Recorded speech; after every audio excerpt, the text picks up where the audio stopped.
শূন্য থেকে ফ্রিতে ইংরেজিতে কথা বলা শিখি। আজকে হলো আমাদের ডে ওয়ান।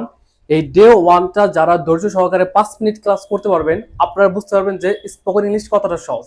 কারণ আজকে যেভাবে আপনাদেরকে আমি ইংলিশটা এই ডে ওয়ানে শেখাবো, কথা দিলাম কোনো টিচার এখন পর্যন্ত আপনাদেরকে এভাবে শেখায় নাই। আপনারা জাস্ট ক্লাসটা করে দেখুন। সো এখন এখানে দেখেন ডে ওয়ান আমরা কিভাবে শিখবো। এই টক মানে কি? টক মানে কি? কথা বলি।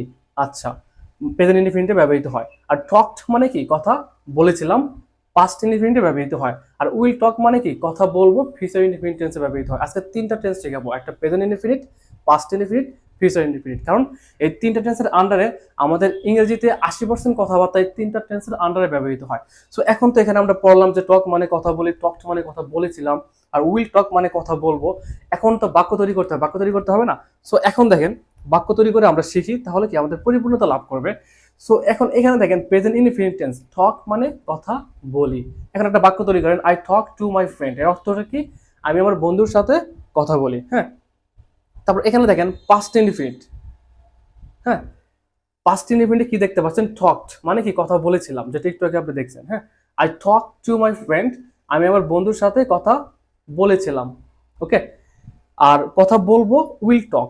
তাহলে এখন একটা বাক্য তৈরি করেন তাহলে উইল টক দিয়ে। এখন এখানে দেখেন একটা বাক্য তৈরি করা আছে, I will talk to my friend, আমি আমার বন্ধুর সাথে কথা বলবো। দেখেন ইংলিশটা কিন্তু একেবারে সহজ। কি ছিল? আমি আমার বন্ধুর সাথে কথা বলি, I talk to my friend, present indefinite, কথা বলেছিলাম, আই টকড মানে কি? ইরি যুক্ত করতে হবে, টক টু মাই ফ্রেন্ড, আমি আমার বন্ধুর সাথে কথা বলেছিলাম। আর আমি আমার বন্ধুর সাথে কথা বলবো, I will talk to my friend. এটা হতে পারে 1 ঘন্টা পরে, 5 মিনিট পরে, কালকে হতে পারে, মানে ভবিষ্যৎ। আশা করি ক্লিয়ার। তারপর এখানে দেখেন প্লে মানে কি? খেলা করি। আর প্লেড মানে খেলেছিলাম। আর উইল প্লে মানে খেলবো। তাহলে এখন আমরা বাক্য তৈরি করি। এখন দেখেন এখানে প্রেজেন্ট ইনডিফিনিট টেন্স। এখন প্লে মানে খেলি, আই প্লে ফুটবল, আমি ফুটবল খেলি। আই প্লে ব্যাডমিন্টন, আমি ব্যাডমিন্টন খেলি। আই প্লে ক্রিকেট, আমি ক্রিকেট খেলি। এভাবে জাস্ট অল্টারনেটিভ বাক্য তৈরি করবেন। ইংলিশটা শিখতে হলে শুধু এটা আমি শিখাইতেছি, এটা পরে রেখে দিলে হবে না, আরো অল্টারনেটিভ বাক্য তৈরি করতে হবে। তারপর এখানে দেখেন পাস্টে প্লেড মানে কি? খেলেছিলাম। আই প্লেড ফুটবল, আমি ফুটবল খেলেছিলাম। আই প্লেড ক্রিকেট, আমি ক্রিকেট খেলেছিলাম। I played badminton. সো এভাবে বাক্য তৈরি করবেন। আর উইল প্লে মানে কি? খেলবো। তাহলে আপনি বলতে পারেন আই উইল প্লে ফুটবল, আমি ফুটবল খেলবো। I will play badminton, cricket, blah blah দিয়ে দেবেন এগুলো। হ্যাঁ, তারপর এটা দেখেন, তারপরে এখানে কি আছে আমাদের? এখানে আছে হলো ওয়ার্ক। ওয়ার্ক মানে কি? কাজ করি। আর ওয়ার্ক যদি ইডি যুক্ত করেন তাহলে বি টু হয়ে যায়, তখন অর্থ হয়ে যাবে কি? পাস্ট টেন্সে কাজ করেছিলাম। আর উইল ওয়ার্ক মানে কি? কাজ করব। এখন তাহলে বাক্য তৈরি করি, দেখেন কতটা সহজ। ইংরেজি যদি আপনারা একেবারে সুন্দর করে, মানে আমি তো এখানে নিজের ভাষায় লিখছি। হ্যাঁ, নিজের ভাষায় প্রতিটা জিনিসে কি আমি বাংলা অর্থ সহ এখানে দিয়ে দিয়েছি। ওয়ার্ক মানে কাজ করি। আমি ওয়ার্ক কাজ করি হার্ড মানে কি? আমি কঠোর পরিশ্রম করি। এখন আপনি বলতেছেন যে আমি কঠোর কি পরিশ্রম করেছিলাম, তাহলে আপনি বলবেন কি? I work hard. হ্যাঁ, আই ওয়ার্ক হার্ড, আমি কঠোর পরিশ্রম করেছিলাম।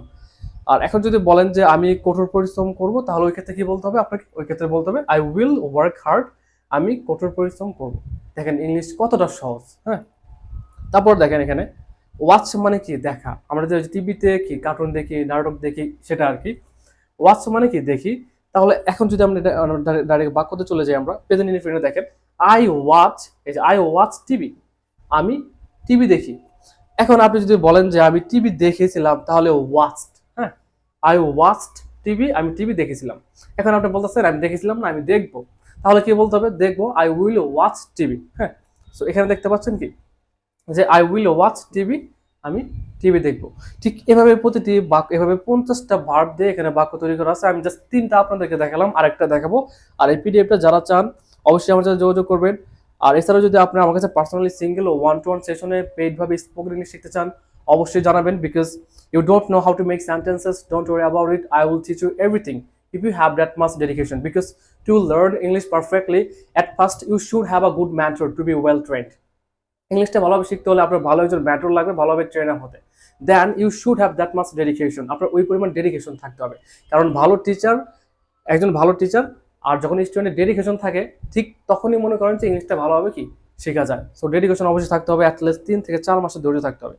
সো এখন এখানে দেখেন লিসেন মানে কি? শুনি। হ্যাঁ, আর লিসেন্ট মানে শুনেছিলাম, আর উইল লিসেন মানে শুনবো। তাহলে বাক্য তৈরি করেন, এখন প্রচুর বাক্য তৈরি করতে হবে। লিসেন টু মানে কোনো একটা কিছু কি শোনার ক্ষেত্রে লিসেনের সাথে টু ব্যবহৃত হয়। আই লিসেন টু মিউজিক, আমি কি গান শুনি, আমি মিউজিক শুনি। এখন আপনি যদি বলেন যে আমি মিউজিক শুনেছিলাম, তাহলে আই লিসেন্ড টু মিউজিক, আমি মিউজিক কি শুনেছিলাম, গান শুনেছিলাম। আর যদি বলে যে শুনবো, I will listen to music, আমি কি গান শুনবো। ওকে, তারপর দেখেন আমাদের 7 নম্বর এখানে কি আছে, কল, মানে কি কল করি। এখন এখানে দেখেন বাক্য তৈরি করেন তাহলে, আই কল মাই ফ্রেন্ড, আমি আমার বন্ধুকে কল করি। এখন আপনি যদি বলেন যে কল করেছিলাম, তাহলে বলতে হবে কি আই কলড মাই ফ্রেন্ড, আমি আমার বন্ধুকে কল করেছিলাম। এখন আপনি যদি বলেন যে আমি আমার বন্ধুকে কল করব, তাহলে ইংলিশটা কি হবে, এখানে দেখতে পাচ্ছেন I will call my friend, আমি আমার বন্ধুকে কল করব। সো এভাবে 50টা ভার্ব দিয়ে বাক্য তৈরি করছি। আপনারা যারা পিডিএফটা চান অবশ্যই আমার সাথে যোগাযোগ করবেন। আর ডে ওয়ানটা আপনাদের কেমন লেগেছে জানাবেন।